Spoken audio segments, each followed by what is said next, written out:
CPC lecture series में मैं doctor Amitabh Singh एक बार फिर आपका हार्दिक स्वागत करता हूं। सीपीसी में बात चल रही है एग्जीक्यूशन की और एग्जीक्यूशन के इस लेक्चर नंबर 8 में आज बात करेंगे कि डिग्री की एग्जीक्यूशन में प्रॉपर्टी अटैच कर दी गई, प्रॉपर्टी के अटैचमेंट के बाद या बिना प्रॉपर्टी के अटैच किए भी अगर मूवेबल या इमूवेबल प्रॉपर्टी जो कि जजमेंट डेबिटर की है जिसको सेल करा करके डिग्री को सेटिस्फाई किया जाना है, तो जनरल प्रिंसिपल्स कौन से होंगे जो इस सेल के ऊपर आरोपित होंगे, सेल के ऊपर लगेंगे। मूवेबल प्रॉपर्टी जजमेंट डेबिटर की कैसे सेल कराई जाएगी, क्या उसमें सारा पैसा इमीडिएट देना होगा, क्या वहां सेल की कंफर्मेशन कोर्ट के द्वारा की जानी जरूरी है या नहीं है। इसके बाद देखेंगे जजमेंट डेबिटर की इमूवेबल प्रॉपर्टी को सेल कराने का क्या प्रोसेस होगा, क्या प्रोसीजर होगा जजमेंट डेबिटर की इमूवेबल प्रॉपर्टी को सेल कराने का।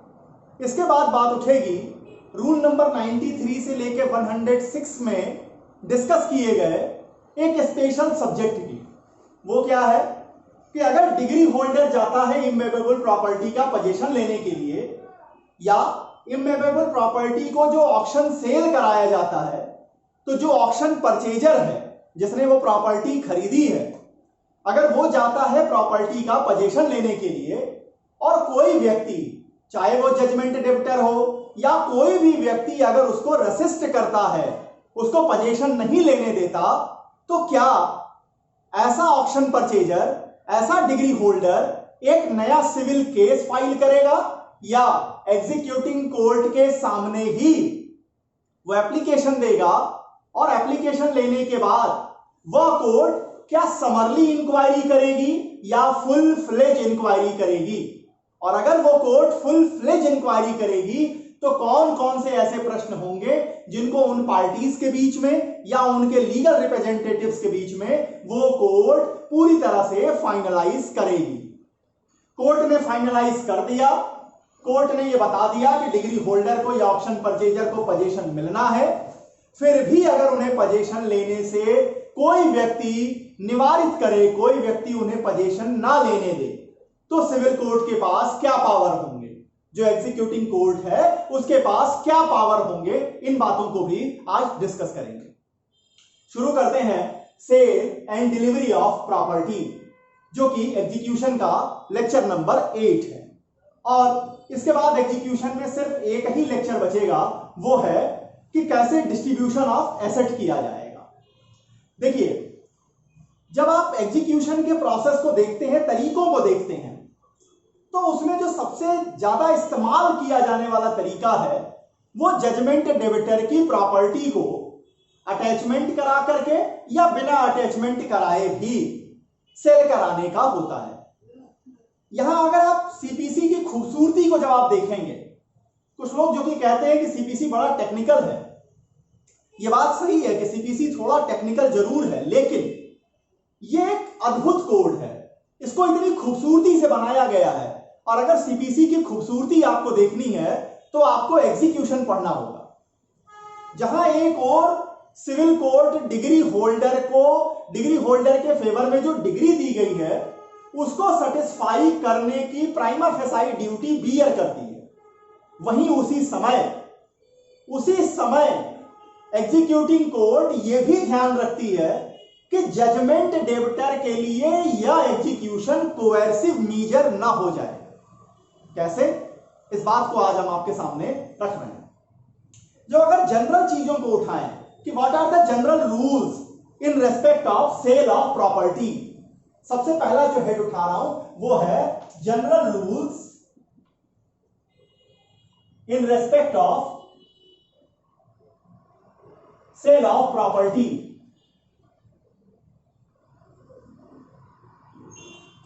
देखिए, सेल से रिलेटेड जो ये एग्जीक्यूशन का पूरा प्रोसेस चलेगा, इसका जो प्रोसेस है इसे इस्तेमाल किया जाता है सेक्शन नंबर 65 से लेकर के 74 में प्लस ऑर्डर 21 में। रूल अगर आप देखेंगे, रूल देख लीजिए 64 से लेकर 106 में। अब समझिए कि जनरल रूल्स क्या क्या है। जनरल रूल में सबसे पहले जो बात आएगी वो आएगी रूल नंबर 64 की। अब पहला जो हम कह रहे हैं वो कह रहे हैं कि duty cast upon executing court. Executing court किस रूल में दिया गया है? रूल नंबर 64 क्या कहता है?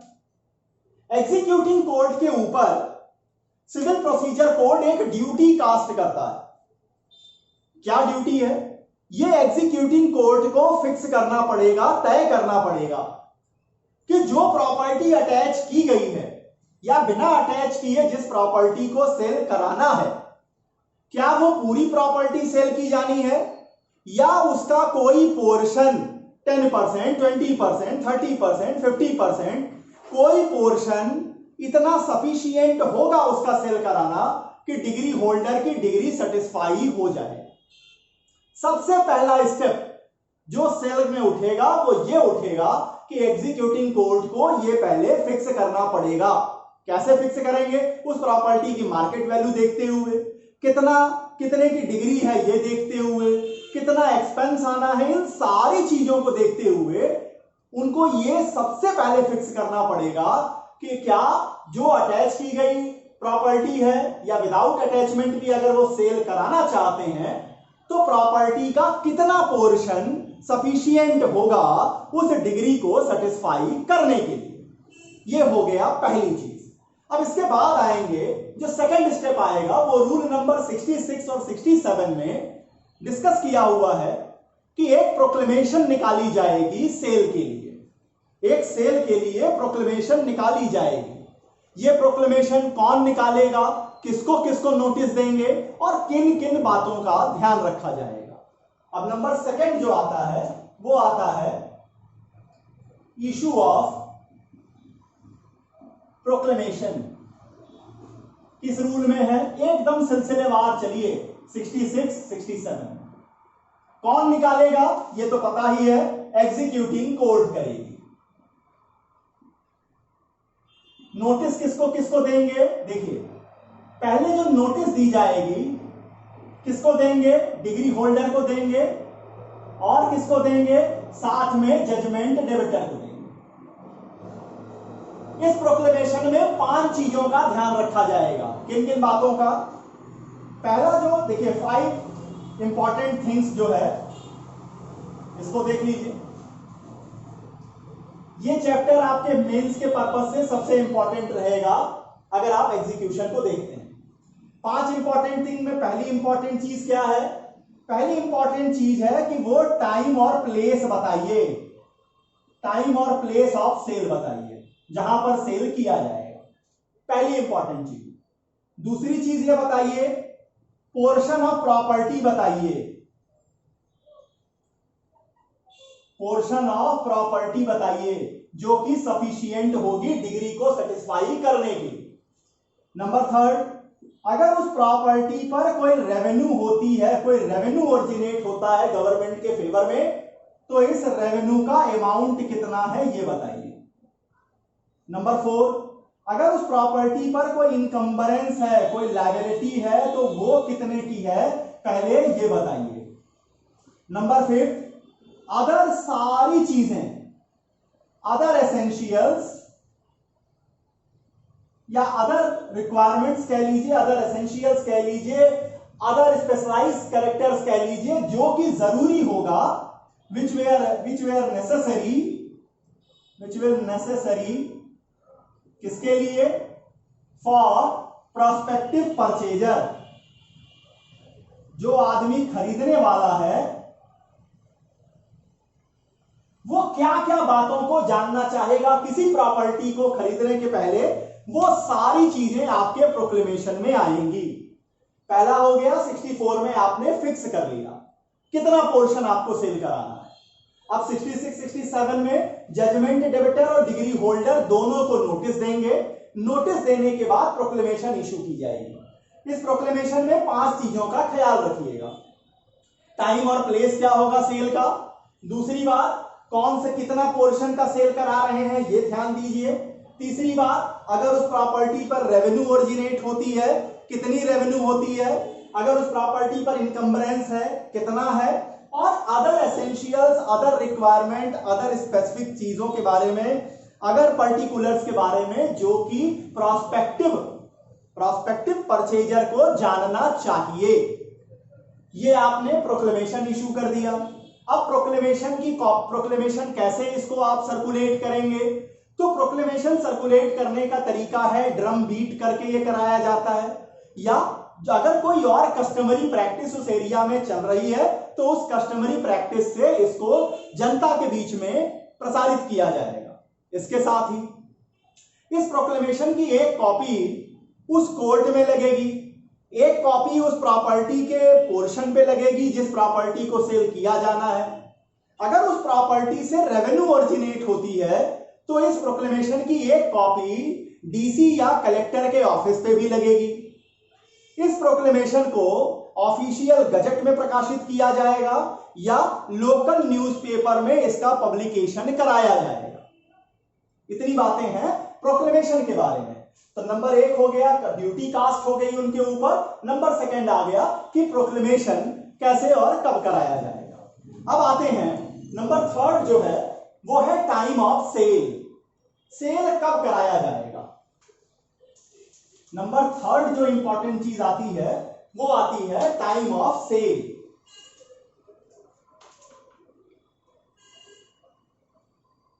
टाइम ऑफ सेल ये किस रूल में है, एकदम उसी में चलिए। 67 हो गया, अब 68 पे आ जाइए।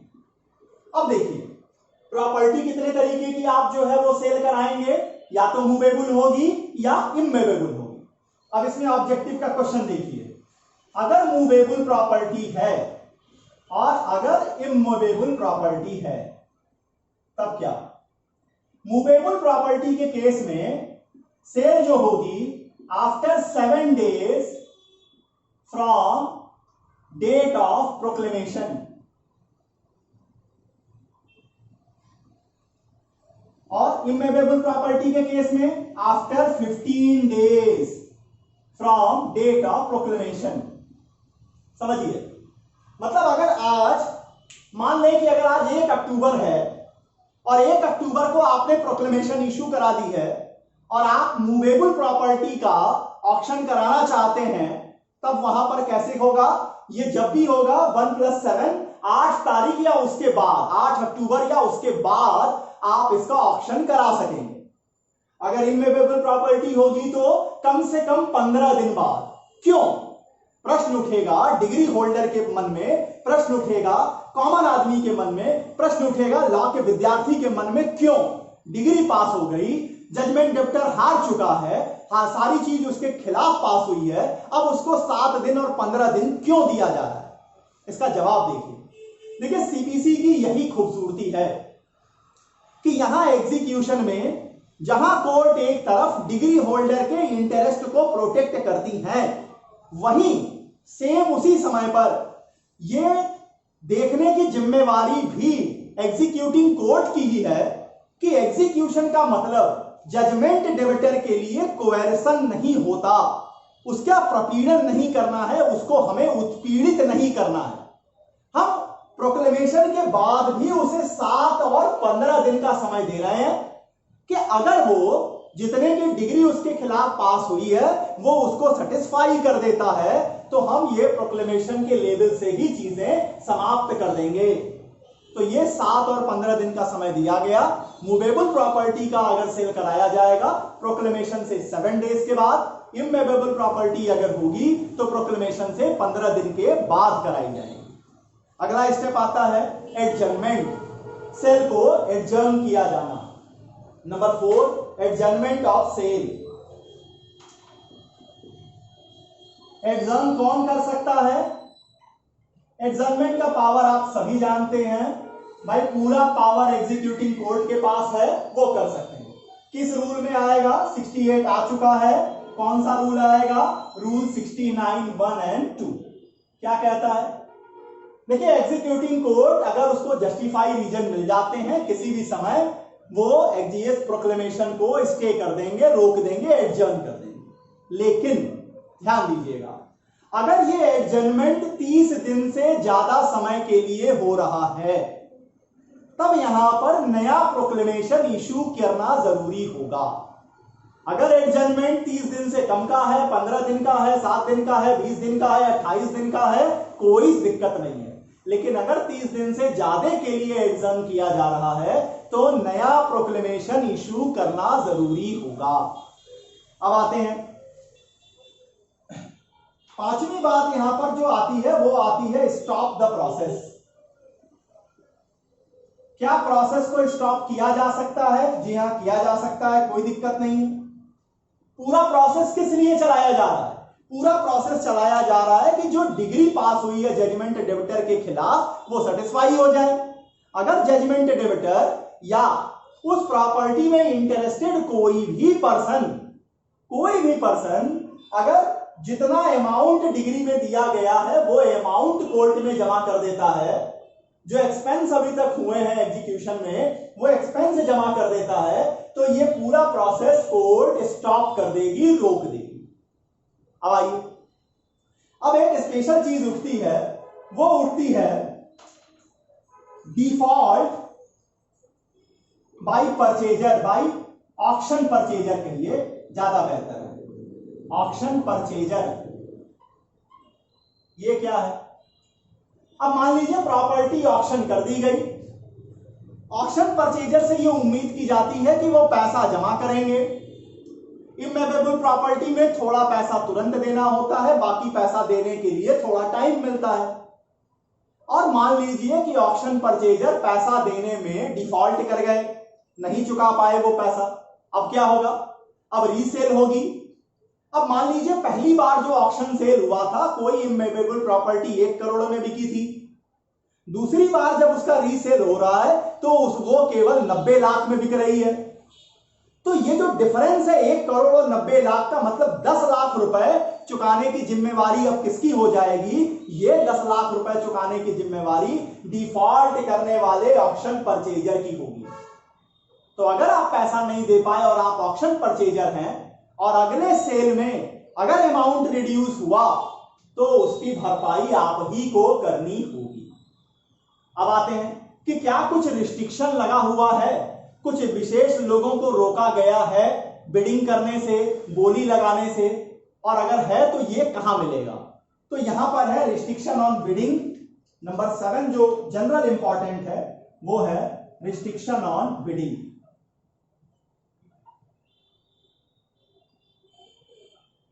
Rule number 73-74। देखिए, सामान्यतः जनरली डिग्री होल्डर को बिडिंग करने की इजाजत नहीं होती। अगर डिग्री होल्डर बिडिंग करना चाहता है, बोली लगाना चाहता है, तो उसे कोर्ट से परमिशन लेनी होगी।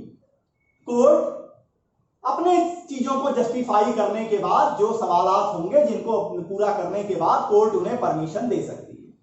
नंबर 2, मॉर्गेजी जो होता है वो मॉर्गेज प्रॉपर्टी के सेल में उसे बिडिंग करने की परमिशन नहीं दी जाती है। उसे कोर्ट परमिशन दे सकती है, सामान्यतः नहीं देती। और अगर कोर्ट मॉर्गेजी को परमिशन ग्रांट कर रही है तो कोर्ट वहां पर एक स्टेप और कर सकती है कि वो एक रिजर्व अमाउंट पहले बता देगी कि ये प्रॉपर्टी कम से कम 30 लाख के नीचे नहीं बिकेगी। अगर मॉर्गेजी भी बोली लगा रहा है तो वहां पर रिजर्व प्राइस जो है वो कोर्ट फिक्स करेगी। और नंबर 3 जो रिस्ट्रिक्शन लगाई गई है उन सारे लोगों को रिस्ट्रिक्ट किया गया है जो न्यायालय के अधिकारी हैं, न्यायालय के कर्मचारी हैं और किसी भी तरह से डायरेक्टली इनडायरेक्टली इस सेल के प्रोसेस से जुड़े हुए हैं।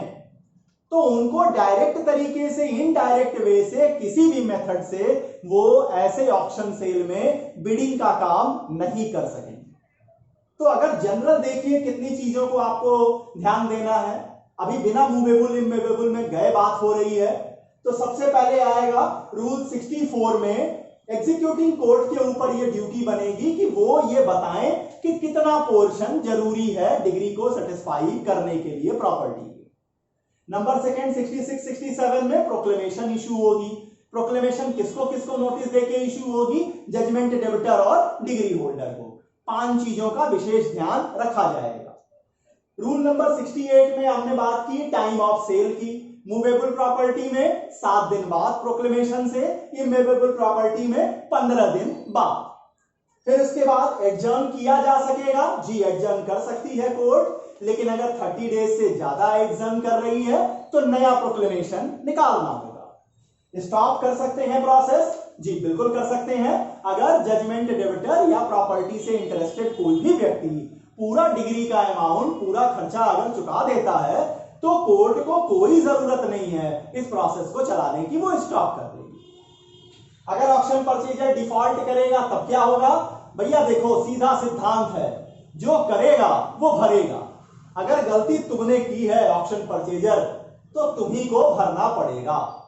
फिर इसके बाद रिस्ट्रिक्शन किन के ऊपर लगी है? सामान्यतः डिग्री होल्डर के ऊपर लगी है, सामान्यतः मॉर्गेजी के ऊपर लगी है, न्यायालय के अधिकारी और कर्मचारियों पर यह रिस्ट्रिक्शन लगाया गया है कि वो बिडिंग में पार्ट पार्सल नहीं होंगे। लेकिन मॉर्गेजी को कोर्ट रिजर्व प्राइस रख के परमिशन दे सकती है और डिग्री होल्डर को भी कोर्ट अपनी शर्तों पर परमिशन दे सकती है। अब बात करते हैं सेल ऑफ मूवेबल प्रॉपर्टी। सबसे पहले देखते हैं कि मूवेबल प्रॉपर्टी के सेल करने का क्या प्रोसेस होगा।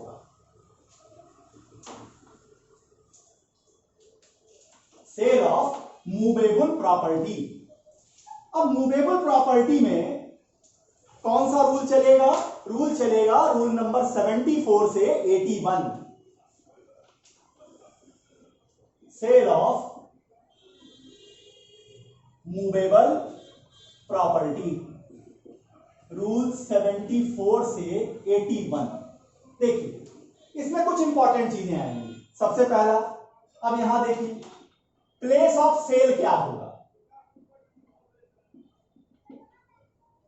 तो जो एग्जीक्यूटिंग कोर्ट है उसके जुरिडिक्शन में जो भी प्लेस कोर्ट फिक्स करे वहां पर मूवेबल प्रॉपर्टी का सेल, ऑक्शन सेल कराया जा सकेगा। बस शर्त कितनी है? उसके जुरिडिक्शन में वो प्लेस होनी चाहिए। अब आ जाइए, एग्रीकल्चरल प्रोड्यूस का सेल कैसे कराया जाएगा? अगर जो मूवेबल प्रॉपर्टी है वो एग्रीकल्चरल प्रोड्यूस है तो इसका सेल कैसे कराया जाएगा? समझिए, एग्रीकल्चरल प्रोड्यूस मतलब जो हमारे खाद्यान्न है, जो फसल है, वो कहां मिलेगी? या तो वो खेत में मिलेगी या काट करके किसी जगह रखी हुई मिलेगी। अब यहां पर जो सेल का प्रोसेस होगा वो या तो खेत पे ही सेल कराया जाएगा ऑक्शन, या जहां रखी हुई है वहां ऑक्शन सेल कराया जाएगा।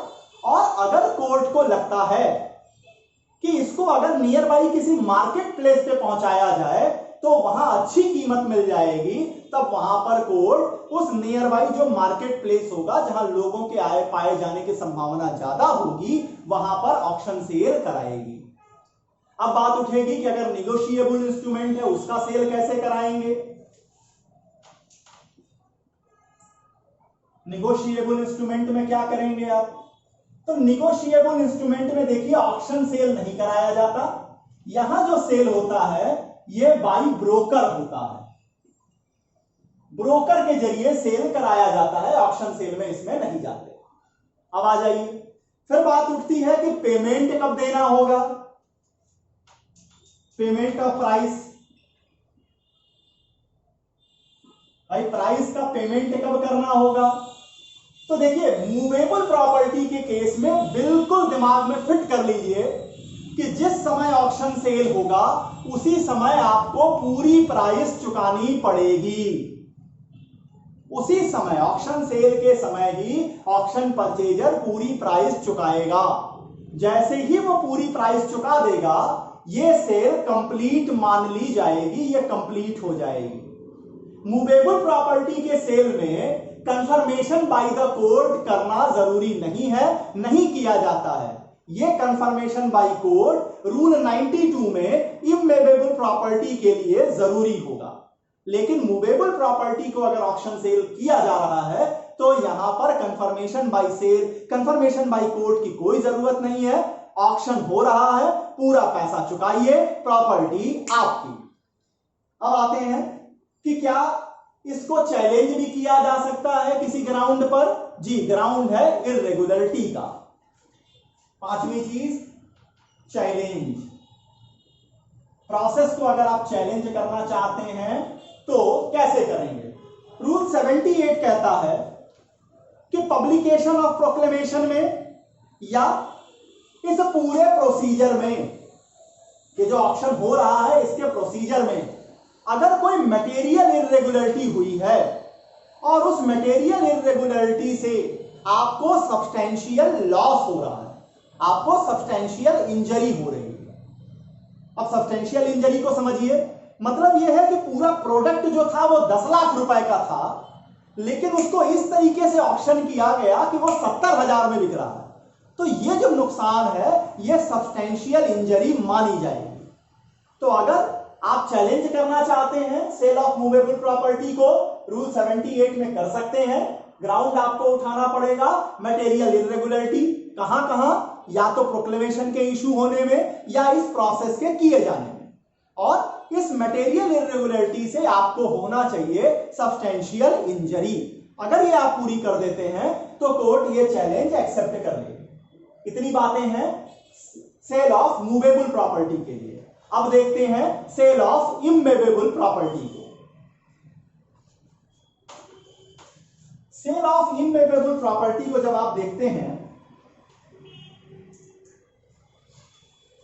तो यहां पर भी कई स्टेप्स आएंगे। सेल ऑफ इमूवेबल प्रॉपर्टी, अब यहां पर देखिए, यहां पर पहला स्टेप जो हमने लिखा वो है कि कौन कौन सी कोर्ट कंपिटेंट होगी इमूवेबल प्रॉपर्टी को सेल कराने के लिए। कंपिटेंट कोर्ट्स किस रूल में बताया गया है? रूल नंबर 82 क्या कहता है? Except common cause court, except common cause court, common cause court, all other courts, all other civil courts बराबर कंपिटेंट।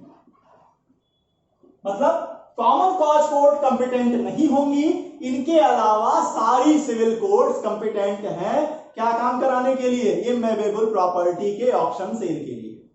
अब आइए नंबर सेकंड, नंबर बी जो आता है वो कहता है पोस्टपोन करना, पोस्टपोनमेंट ऑफ सेल।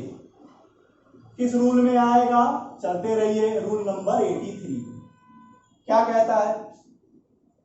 कहता है कि अगर डिग्री, अब समझिए, डिग्री पास हो गई, डिग्री पास की जा चुकी है जजमेंट डेप्टर के खिलाफ, आपने क्या किया? कोर्ट भी कंपिटेंट हो गई है कि उसको सेल करा देना है, अटैचमेंट किया जा चुका है। अब ये कोर्ट का विशेषाधिकार है, ये कोर्ट का डिस्क्रिशन। अगर कोर्ट को ये लगता है रूल 83 में कि अगर इसका कोई प्राइवेट एलिनेशन जजमेंट डेबिटर अपनी प्रॉपर्टी का करे, मतलब अगर प्रॉपर्टी को वो मॉर्गेज कर दे, अगर प्रॉपर्टी पे कोई चार्ज बियर कर ले, अगर प्रॉपर्टी को लीज कर दे, तो वो डिग्री होल्डर के पैसे को चुका सकता है, डिग्री को सेटिस्फाई कर सकता है। तो कोई जरूरत नहीं है कि प्रॉपर्टी को आप ऑक्शन सेल में ले जाइए, क्योंकि प्रॉपर्टी से जो इमोशनल अटैचमेंट है, चाहे वो जजमेंट डेप्टर हो चाहे डिग्री होल्डर हो, जिसके पास प्रॉपर्टी है वो उसके साथ इमोशनली अटैच है। चाहे कितनी भी स्पिरिचुअल बातें हम कर लें, लेकिन प्रॉपर्टी के साथ अटैचमेंट होना ही होना है। तो यहां इस अटैचमेंट को भी ध्यान देते हुए कोर्ट ये पहले देखती है कि क्या पॉसिबिलिटी है ऐसी, और अगर कोर्ट को पॉसिबिलिटी लगती है तो कोर्ट इस ऑक्शन को पोस्टपोन कर देगी कुछ दिनों के लिए। कितने दिनों के लिए पोस्टपोन करेगी, अब ये भी देखना होगा। पोस्टपोनमेंट के लिए जो समय होगा वो reasonable time period court fix करेगी। अब यहां एक बात ध्यान दीजिएगा, अगर डिग्री पास होने के बाद जजमेंट डेबिटर को पहले ही सफिशिएंट टाइम मिल चुका है, उसे समय मिल दिया जा चुका है, वो पहले ही काफी समय ले चुके हैं, तब वहां पर पोस्टपोनमेंट का काम नहीं किया जाएगा। अब आते हैं कि deposit and payment of money कैसे किया जाएगा। Deposit and payment of price. ये किस रूल में आएगा? रूल 84 से 87। यहां समझिए, इमूवेबल प्रॉपर्टी का ऑक्शन सेल कराया गया। जितना ऑक्शन सेल हुआ, जितने अमाउंट का ऑक्शन सेल हुआ, 25% पैसा, 25% of the total price amount shall be deliver immediately by the auction purchaser. Auction purchaser को वो 25% पैसा इमीडिएट जमा करना होगा। 75% कब तक दे सकेंगे? उसके लिए उन्हें 15 दिन का समय मिलेगा। 25% अभी और 75% 15 दिन के अंदर, ऑक्शन सेल से 15 दिन के अंदर वो जमा करेंगे। अगर वो पैसा नहीं देते तब क्या होगा? तब उस प्रॉपर्टी में उनके फेवर में कोई राइट ओरिजिनेट नहीं करेगा, सिर्फ इस कारण से कि उन्होंने सबसे लंबी बोली लगाई थी, सबसे बड़ी बोली उनकी थी उस प्रॉपर्टी पर, उस ऑक्शन की हुई प्रॉपर्टी पर उनको कोई राइट ओरिजिनेट नहीं होगी।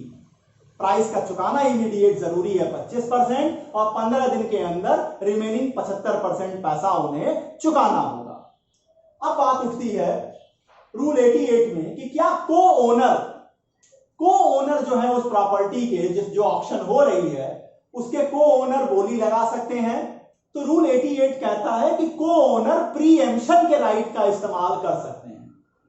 प्रीएम्पशन को समझिए यहां कैसे आ गया। मान लीजिए एक प्रॉपर्टी बेची गई 50 लाख रुपए में, कोई बाहर के आदमी ने सबसे बड़ी बोली लगाई है।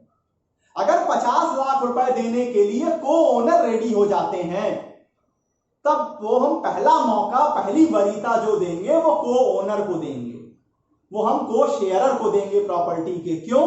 क्योंकि प्रॉपर्टी से जुड़ा हुआ ये भी एक बेसिक कॉन्सेप्ट है कि प्रॉपर्टी जहां तक हो सके अपनों के बीच में ही रह जाए तो ज्यादा बेहतर है।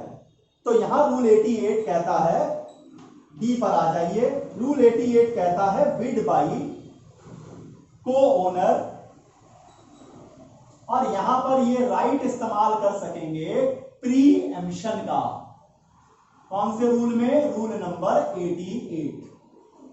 अब देखिए, अब इसके बाद रूल नंबर 89 से लेकर के 91 में 3 तरीके बताए जाएंगे जब आप इस सेल के प्रोसेस को चैलेंज कर सकते हैं, या इसको आप कह लीजिए ओपन करवा सकते हैं, अपास्त करवा सकते हैं, समाप्त करा सकते हैं। रूल नंबर 89 में, रूल 90 में और रूल नंबर 91 में 3 अलग अलग प्रोसेस बताए गए हैं, अलग अलग लोगों को कॉम्पिटेंट बनाया गया है। और किसी भी मेंस एग्जामिनेशन में इस चैप्टर से सबसे इंपॉर्टेंट क्वेश्चन यही बनता है, रूल 89, 90, 91 में प्रोसेस क्या है, क्या ग्राउंड है, कैसे होंगे और किन लोगों को ये कैपेसिटी दी गई है। देखते हैं रूल नंबर 89, 90 और 91। पहला जो चैलेंज है, पहला जो तरीका है कि आपकी जो बिडिंग हुई है, इसको आप, बिडिंग हो चुकी है 25%, 75% सब हो गया, लेकिन फिर भी अगर आप चाहें तो इस सेल को समाप्त करवा सकते हैं। पहला जो प्रोसेस है वो है रूल नंबर 89 में, क्या है? Set aside sale by deposit. अब यहां समझिए, पहली बात तो कौन कौन कर सकता है? तो कौन कौन कर सकता है? देखिए, डिग्री जजमेंट डेब्टर के खिलाफ है, जजमेंट डेब्टर कर सकता है, उस प्रॉपर्टी का को ओनर कर सकता है, उस प्रॉपर्टी का को शेयरर कर सकता है, ज्वाइंट हिंदू फैमिली की प्रॉपर्टी है उसका कोई मेंबर कर सकता है, कोई रिवर्सनर कर सकता है, कोई मॉर्गेजी कर सकता है, कोई लीजी कर सकता है। मतलब इतने लोगों को कॉम्पिटेंट बनाया गया है, इनको कॉम्पिटेंसी दी गई है, क्या करने के लिए? कि भले ऑक्शन सेल हो चुकी है, ऑक्शन सेल के होने से 60 दिन के भीतर, कितना टाइम पीरियड है? With in 60 days. ध्यान दीजिएगा, ऑब्जेक्टिव का भी प्रश्न उठेगा। विद इन 60 डेज ऐसा व्यक्ति जो कॉम्पिटेंट है क्या क्या जमा कर दे? देखिए, डिग्री का अमाउंट जमा कर दीजिए, एक्सपेंस जमा कर दीजिए, प्लस ध्यान दीजिएगा 5% of auction amount as compensation to auction purchaser. Auction purchaser, अरे भाई जिसने बोली लगाई, जिसने 15-25% दिया, 15 दिन के अंदर 75% पैसा दिया, उसका क्या करेंगे? उसको ऐसे ही छोड़ देंगे? तो कहता है कि यहां जो भी लोग सेट असाइड कराना चाहते हैं पैसा डिपॉजिट करके, वो पैसा पहले डिग्री का अमाउंट जमा करें, साथ में एक्सपेंस जो हुआ वो जमा करें, साथ में अगर 1 करोड़ की प्रॉपर्टी गई है, 1 करोड़ में ऑक्शन सेल हुई है, तो 5 लाख रुपए कंपनसेशन के रूप में ऑक्शन परचेजर को दिया जाएगा। भाई 60 दिन के अंदर अगर आपकी इन्वेस्टेड अमाउंट पर 5% का रिटर्न मिल जाता है तो ये आपके लिए भी एक सफिशिएंट कंपनसेशन माना जाएगा। ये ठीक है, प्रॉपर्टी की तुलना में कंपनसेशन नहीं है, लेकिन यह कॉन्सेप्ट ये भी है कि प्रॉपर्टी अगर वो आदमी बचाने की जितनी कोशिश करेगा, सीपीसी उसको प्रॉपर्टी बचाने की हर संभव मदद करती है। तो यहां पर मनी डिपॉजिट करके भी आप इस ऑक्शन सेल को नल एंड वॉइड आप उसको हटा सकते हैं, कैंसिल करवा सकते हैं। क्या क्या जमा करना है? डिग्री का अमाउंट, एक्सपेंस जो होगा उस पूरे प्रोसेस का, और 5% ऑक्शन अमाउंट का आप देंगे जो कंपनसेशन दिया जाएगा ऑक्शन परचेजर। ये हो गया रूल नंबर 89। अब आते हैं रूल नंबर 90 में। आप मटेरियल इर्रेगुलरिटी या फ्रॉड के ग्राउंड पर भी चैलेंज कर सकते हैं सेल के प्रोसेस को। ये प्रोसेस हो गया पैसा जमा करके। अब आते हैं rule number 90, challenge the process on the ground of material irregularity और fraud. Rule 90, challenge the process on ground of material irregularity और फ्रॉड के ग्राउंड पर। अब यहां फिर बात उठेगी कौन कौन लोग कर सकेंगे? तो यहां पर डिग्री होल्डर भी कर सकेंगे अगर उनके साथ फ्रॉड हुआ है, ऑक्शन परचेजर भी कर सकेगा, जजमेंट डेबिटर भी कर सकेंगे, कोई भी पर्सन जो उस प्रॉपर्टी में जिसका इंटरेस्ट है, या उसके लीगल रिप्रेजेंटेटिव, अगर वो व्यक्ति मर चुका है तो उसके लीगल रिप्रेजेंटेटिव भी मटेरियल इर्रेगुलरिटी या फ्रॉड दिखा करके प्रोसेस को चैलेंज कर सकते हैं। अब मटेरियल इर्रेगुलरिटी किसे कहते हैं? अब मटेरियल इर्रेगुलरिटी को आप ऐसे समझिए कि प्रोक्लेमेशन नहीं निकाली गई, टाइम और प्लेस नहीं बताया गया, जो टाइम प्लेस बताया गया उस पर सेल किया नहीं गया, पूरे एग्जीक्यूशन के प्रोसेस को स्टे कर देने के बाद भी सेल किया गया, जो ऑक्शन परचेजर था उसने पैसा नहीं दिया फिर भी कंफर्म किया जा रहा है, फिर भी उसको मौका दिया जा रहा है, टाइम पीरियड उसका बीत चुका है फिर भी उसको मौका दे रहे हैं। तो ये सारी जो इर्रेगुलरिटी होगी इसे हम मटेरियल इर्रेगुलरिटी मानेंगे। अब बात उठती है कि मटेरियल इर्रेगुलरिटी को यहां ऐसे समझिए कि इर्रेगुलरिटी इस नेचर की होनी चाहिए कि वो व्यक्ति जिसका उस प्रॉपर्टी में इंटरेस्ट है उसको सब्सटेंशियली इंजरी कॉज हो रही है। फिर वही कि अगर 1 करोड़ की प्रॉपर्टी है, आपने जो है ऑक्शन सेल में 30 लाख रुपए में बेची है, तो निश्चित है मिलॉर्ड कि ये क्या है, सब्सटेंशियल इंजरी है हमें, तो वहां पर इसे मटेरियल इर्रेगुलरिटी में हम मानेंगे। दूसरा ग्राउंड बनता है फ्रॉड का। अब फ्रॉड का क्या मतलब है? फ्रॉड का वही मतलब समझिए जो कि कॉन्ट्रैक्ट एक्ट में आप समझते हैं। फ्रॉड का मतलब यहां पर है कि विच इज डिसऑनेस्ट और मोरली रॉन्ग।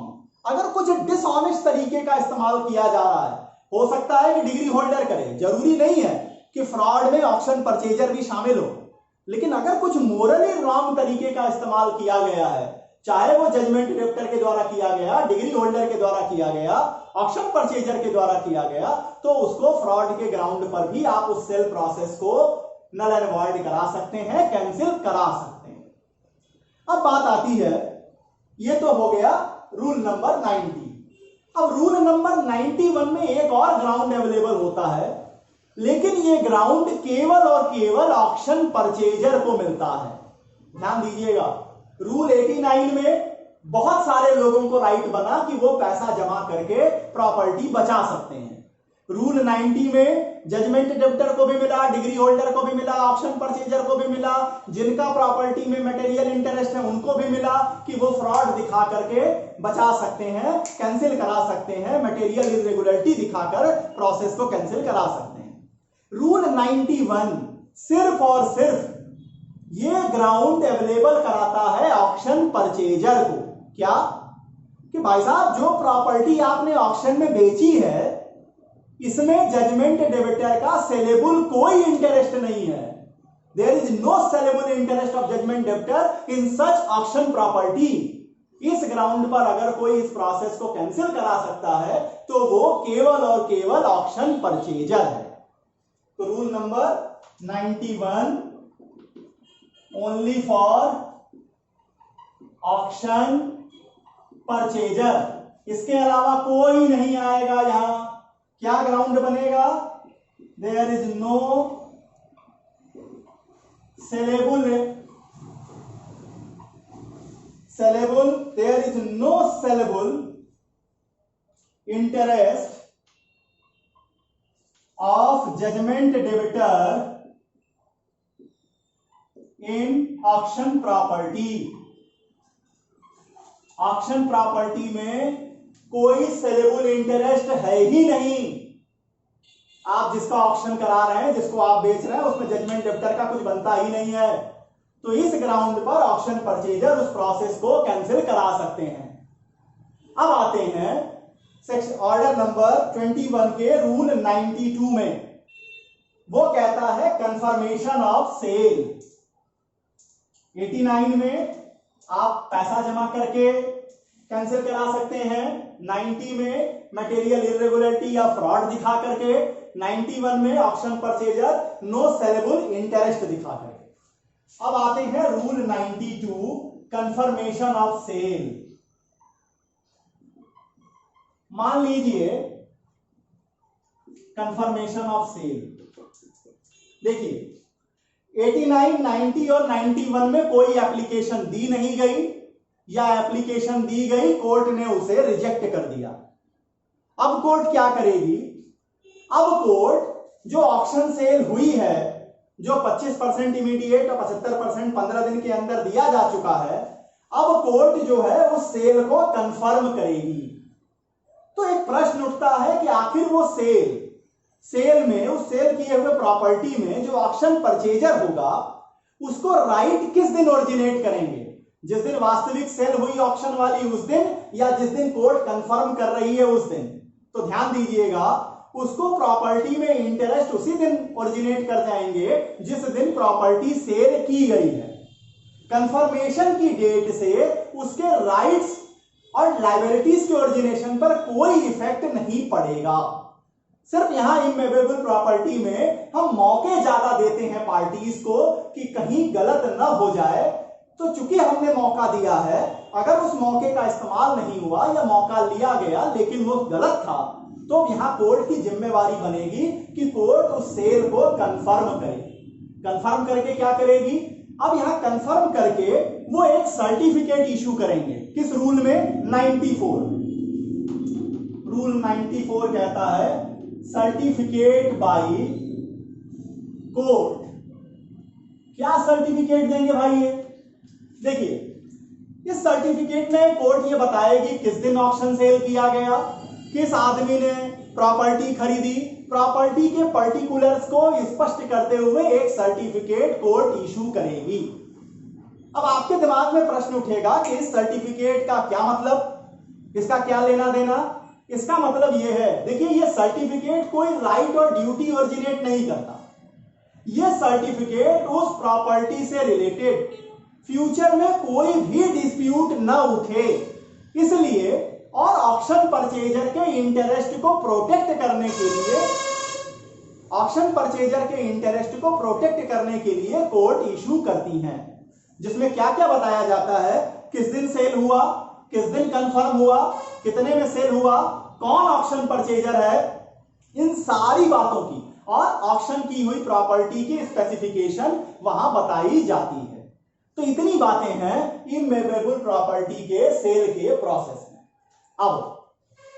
अब एक पॉइंट इसमें बचता है, वो है कि डिग्री होल्डर को कोर्ट ने कहा कि आप इमूवेबल प्रॉपर्टी का पोजीशन ले लीजिए, या ऑक्शन परचेजर को प्रॉपर्टी ऑक्शन में खरीदने को मिली और वो गया प्रॉपर्टी का पोजीशन लेने के लिए। लेकिन आइदर जजमेंट डेबिटर ने या उस प्रॉपर्टी पे किसी किराएदार ने, उस प्रॉपर्टी का पोजीशन रखने वाले व्यक्ति ने या किसी और आदमी ने डिग्री होल्डर को पोजीशन नहीं लेने दिया या ऑक्शन परचेजर को पोजीशन नहीं लेने दिया, तब क्या होगा? क्या एक नया सिविल मुकदमा फाइल करना होगा? आंसर है नहीं। एग्जीक्यूटिंग कोर्ट के यहां आप एप्लीकेशन दीजिए, या मान लीजिए कि डिग्री के एग्जीक्यूशन में जजमेंट डेबिटर को आपको पोजीशन से हटाना था प्रॉपर्टी के, आपने जजमेंट डेबिटर के अलावा किसी और आदमी को प्रॉपर्टी से डिस्पोजेस कर दिया। अब वो आदमी कहां जाएगा? वो आदमी भी एग्जीक्यूटिंग कोर्ट के सामने एप्लीकेशन दे सकता है। क्या इसका प्रोसेस है? इसका है resistance to delivery of possession, rule 97 से 103।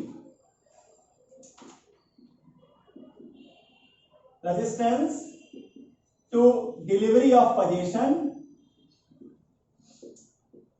देखिए, आपको नया केस करने की कोई जरूरत नहीं है, एग्जीक्यूटिंग कोर्ट फुल कॉम्पिटेंट है। और कैसे होगा? रूल है 97 से 103। 97 में कौन आएगा?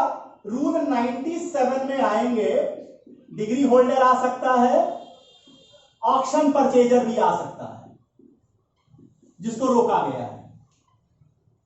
रूल 98 में other person who has been dispossessed wrongly from property, जिसको प्रॉपर्टी से डिस्पोजेस कर दिया गया है, वो भी एप्लीकेशन दे सकता है। किस कोर्ट को देगा? एग्जीक्यूटिंग कोर्ट को देगा। अब एग्जीक्यूटिंग कोर्ट क्या करेगी? एग्जीक्यूटिंग कोर्ट रूल 97 से लेकर के 101 में एक फुल फ्लेज इंक्वायरी कराएगी, फुल फ्लेज इंक्वायरी सेटल करेगी। और इस इंक्वायरी में वो क्या क्या देख सकते हैं? देखिए, राइट्स ऑफ द पार्टीज को देख सकते हैं, इसके बाद आ जाइए right of the properties, right of parties को देख सकते हैं, टाइटल से रिलेटेड क्वेश्चंस देख सकते हैं, और इसके अलावा title interested, full fledge inquiry right title, और इसके बाद इंटरेस्ट इन द प्रॉपर्टी। किसी व्यक्ति के जो उस मुकदमे के पक्षकार हैं, जो उस डिग्री के पक्षकार हैं, उसके लीगल रिप्रेजेंटेटिव हैं, उनके राइट्स क्या हैं, टाइटल क्या है, प्रॉपर्टी में इंटरेस्ट क्या है, इन सवालों को लेकर full fledge inquiry executing court करेगी। करके क्या करेगी? करने के बाद डिग्री होल्डर को, ऑक्शन परचेजर को या तो पोजीशन दिलाएगी, या उनकी एप्लीकेशन रिजेक्ट करेगी, या अगर कोई जस्ट और रीजनेबल अगर कोई ऑर्डर होगा तो वो दूसरे ऑर्डर भी दे सकती है। अब मान लीजिए कि ये 97 से 101 में फुल फ्लेज इंक्वायरी करने के बाद कोर्ट ने डिग्री होल्डर को कहा कि आप जाइए और जाकर के आप प्रॉपर्टी का पोजीशन लीजिए। ऑक्शन परचेजर को कहा कि आप प्रॉपर्टी का पोजीशन लीजिए। कोर्ट के आदेश देने के बाद भी कोई व्यक्ति डिग्री होल्डर को या ऑक्शन परचेजर को पोजीशन लेने में बाधा डालता है, विघ्न डालता है, उसको पोजीशन नहीं लेने देता, तब कोर्ट क्या करेगी? तब कोर्ट ऐसे परेशान करने वाले आदमी को up to the 30 days civil imprisonment दे सकती है। उन्हें 30 दिन के लिए सिविल कारावास वो एग्जीक्यूटिंग कोर्ट दे सकती है, जो कोर्ट के आदेश के बाद भी पोजीशन लेने में, पोजीशन के लिए जाने में व्यवधान कर रहे हैं। इतनी बातें रही इस लेक्चर नंबर 8 में sale of movable property, immovable property, क्या प्रोसेस होंगे, कैसे चैलेंज किए जाएंगे, कैसे आप कैंसिल करा सकते हैं, और अगर डिलीवरी ऑफ पोजीशन को रेसिस्ट किया जा रहा है तो वो प्रोसेस कैसे निपटेगा। अब एग्जीक्यूशन का लास्ट जो वीडियो होगा वो आपके सामने लेकर आऊंगा, जिसमें बात होगी डिस्ट्रीब्यूशन ऑफ एसेट्स की, कि जो एसेट्स हैं उनको डिस्ट्रीब्यूट कैसे किया जाएगा। तब तक के लिए बहुत बहुत धन्यवाद, नमस्कार।